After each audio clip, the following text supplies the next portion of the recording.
ನೋಡಿ, ಇದು ನೆಲಮಂಗಲದಲ್ಲಿ ಇರುವಂತಹ ಆಸ್ಪತ್ರೆ ಬಹಳ ಹಳೆಯ ಆಸ್ಪತ್ರೆ ಒಂದು. ಆಮೇಲೆ ಅದನ್ನ ಸ್ವಲ್ಪ ಏನು ವಿಸ್ತೀರ್ಣ ಮಾಡಿದರೆ ಅದು ವೈಜ್ಞಾನಿಕವಾಗಿಲ್ಲ, ಮತ್ತು ಅಲ್ಲಲ್ಲಿ ಅವರು ಅಲ್ಲಿ ಒಂದು ವ್ಯವಸ್ಥಿತವಾಗಿ ನಿರ್ಮಾಣ ಆಗಿಲ್ಲ.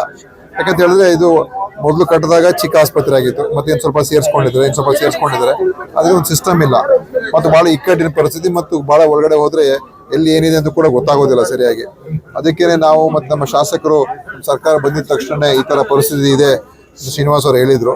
ಅದಕ್ಕೋಸ್ಕರ ನಾನು ಅವಾಗ ಅವ್ರಿಗೆ ಹೇಳಿದೆ, ಆಯ್ತು ಒಂದು ಹೊಸ ಆಸ್ಪತ್ರೆ ಮಾಡೋದಕ್ಕೆ ನಾನು CM ಹತ್ರ ಮಾತಾಡ್ತೀನಿ ಅಂತ ಹೇಳಿ CM ಅವ್ರಿಗೆ ಹೇಳಿದಾಗ CM ಅವರು ಅದೇ ಬೆಂಗಳೂರಿನಲ್ಲಿ ಹೊಸಕೋಟೆ, ಆನೇಕಲ್ಲು ಮತ್ತೆ ನಮ್ಮ ನೆಲಮಂಗಲ ಈ ಮೂರಿಗೂ ಕೂಡ ಹೊಸ ಆಸ್ಪತ್ರೆಗೆ ಮಾಡಿಸೋಣ ಅಂತ ಹೇಳಿ ಒಪ್ಪಿಗೆ ಕೊಟ್ಟು ನಾವು ಕಳೆದ ಬಜೆಟ್ನಲ್ಲಿ ಅನೌನ್ಸ್ ಆಯಿತು. ಈಗ ಟೆಂಡರ್ ಎಲ್ಲ ಕರೆದಾಗಿದೆ, ಟೆಂಡರ್ ಕೂಡ ಓಪನ್ ಆಗಿದೆ, ಈಗ ಕೆಲಸ ಶುರು ಮಾಡಬೇಕು.